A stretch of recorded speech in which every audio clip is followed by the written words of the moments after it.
What's up, traders? 7 payouts in 10 days. I'm going to share the strategy that I use to get these payouts over the line, as well as examples of the trades I took for these payouts. So make sure you like, make sure you subscribe. Let's get into it. Okay, so here is the first of the 7 payouts. And this is the strangest of all the payouts, probably, because with this payout from Lucid, I did not have to place a single manual trade. Now, you're probably wondering, how is that even possible? Well, it's possible because of the Edgeful algo, because I pay for a subscription with Edgeful, which allows me access to a variety of algos that I can manually adjust towards my risk appetite on TradingView. And basically, this algo that got me the payout here, this was the opening range breakout algo. And basically the way it works is, you can see here the red line is the 15-minute opening range low. So after 15 minutes is set, basically the high and the low are formed on the chart. So here's the low, here's the 15-minute opening range high, because every candle, because we're on the 5-minute time frame, every candle is worth 5 minutes, 5, 10, 15. So after 15 minutes, the high is set and the low is set. If we get a break and close outside this 15-minute opening range, the algo then automatically enters me into the trade. And as you can see here, it closed outside the 15-minute opening range. I was automatically in, didn't need to be on the desk for this trade or any of the trades for this payout.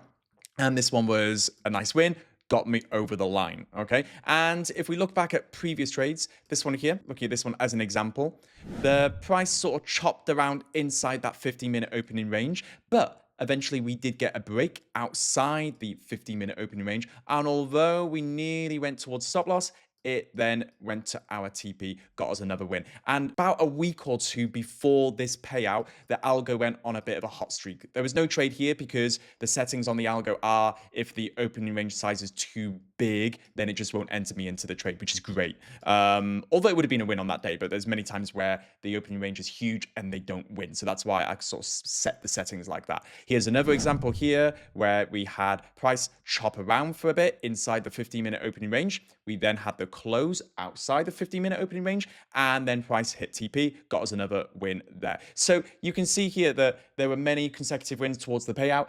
It was great, a great feeling to be able to get the first payout of 2026 without actually manually placing a trade. So the Edgeful algo really worked fantastically, which is just great. Now, the second of the 7 payouts was from Top 1 Futures, and this was on February the 12th, okay? And with this here, let's have a look, because I said I would show strategy. I said I would show examples of the trades I took. These are manual trades, so these are not algo trades to get the Top 1 Futures payout. And these are my stats for 2026 so far, as you can see here from these dates just over here at the top, just here, and they're pretty good. I'm expecting that to get a lot lower as the months go on, but it's been a really good start to 2026 so far. I know these numbers look huge, but actually they are mostly base hits. There's like 18 accounts that I'm trading here. So all of these are like $200, $300, just hitting base hits. This bit here, unfortunately, I was really struggling with COVID at the time, so I couldn't trade during that period. But let me show you, because it was on February the 12th that we got that payout. Let's have a look at the last few trades that sort of got me over the line, so you can sort of see a little bit of insight into strategy, into trades. So if we click here on Monday, February the 9th, let's have a look at this trade here. In terms of who is in control, buyers or sellers, well, the anchored VWAP to the 9:30 a.m. candle, we've not closed below this VWAP for the entire session. So I'm not thinking of selling at any point here. I'm looking to trade with the trend, so I'm looking for buys here. The gray lines here are the initial balance high and initial balance low. The initial balance low is the low that's formed between 9:30 and 10:30. That's what the initial balance is. It's the range of price from 9:30 a.m. to 10:30 a.m. New York time. The high was formed here. Okay, so this is the low, this is the high between 9:30 and 10:30. Now, the time that we actually entered the trade was 10:25. So I've entered this trade before the initial balance is set, because of course the initial balance is set at 10:30 a.m. But I tend to front run the initial balance often, because what I'm looking for is, just like this win here, I am looking for that pop towards the initial balance high, because the statistics for the initial balance high being broken first when we have formed the initial balance low first are very high. So I'm looking for that initial balance high to be broken. So I'm entering here with a limit order at the 25% retracement, what I call the IB25. And we get a nice little pop towards the initial balance high.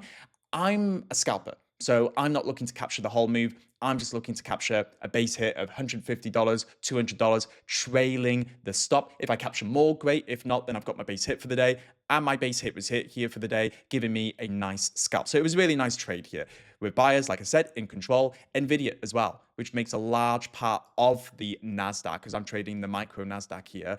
NVIDIA was up 3.4% this day. So I was definitely looking for longs. And like I said, nice trade off the IB25.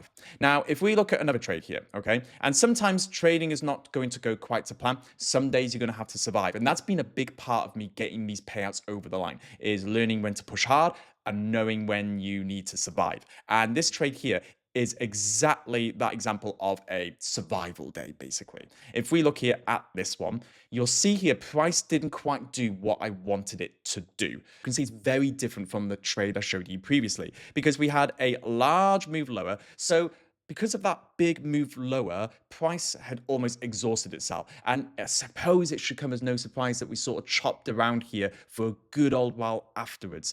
I entered here on the IB25 again, the 25% retracement inside the initial balance. You know, once again, sellers are in control here. We've been below the New York VWAP, anchored to the 9:30 a.m. open for the entire session. So for me, entering here, hoping for a break of the IB low, because when the IB high is formed first, the chances of the IB low being broken first are extremely high. So I was looking for this little pop move lower to scalp it towards the initial balance low, but because of the exhaustive move lower, price just then dropped for a lot of the session. And then as a result, we got to about 11 a.m. And at this point, I'm looking to sort of get off the desk. I don't want to be I don't want to be on the desk. I don't want to be staring at the charts all day. So once we did get back to my break even level, which was around about midday New York time, I got out of the trade. Now, some people will say, well, why didn't you hold it all the way to here? Well, my back testing shows that if we've not made the pop lower by 11 a.m., price generally tends to chop for a lot of the session or even move back higher towards the initial balance high. So I'm just following my back tested data here and getting out here, surviving for the day with a break even. So that was very important towards getting the payout, because then the next day, if we look here at this day, this was the day, February the 12th, where I got my top one futures payout. It gave me such better price action, such better opportunities to enter here. Because on this chart for micro NASDAQ, we can see here, very different to the day before, right? We go to the IB25 and we get that pop lower straight away. So the initial balance low has been formed first. We get the retracement to the IB25.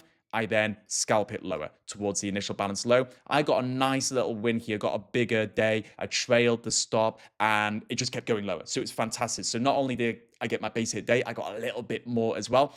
And it pushed me over the line to get that top one futures payout, which is shown here. So happy days there. Now, the other 5 payouts out of the 7 were from Top Step. Now, with Top Step, I've got 5 XFAs, and I'm looking to sort of always get these towards a buffer of $2,000, and then anything above that, I was going to then take payouts for. However, last week or the week before, Top Step made the big announcement about their live program and how I didn't really like it. There is another YouTube video which I've made on the Top Step rule changes. So if you want to know more about the rule changes that Top Step made, please check that video out. However, I wasn't fancying the live program rules, and I've taken a few payouts already from Top Step. So the chances of being called to live are getting more and more realistic.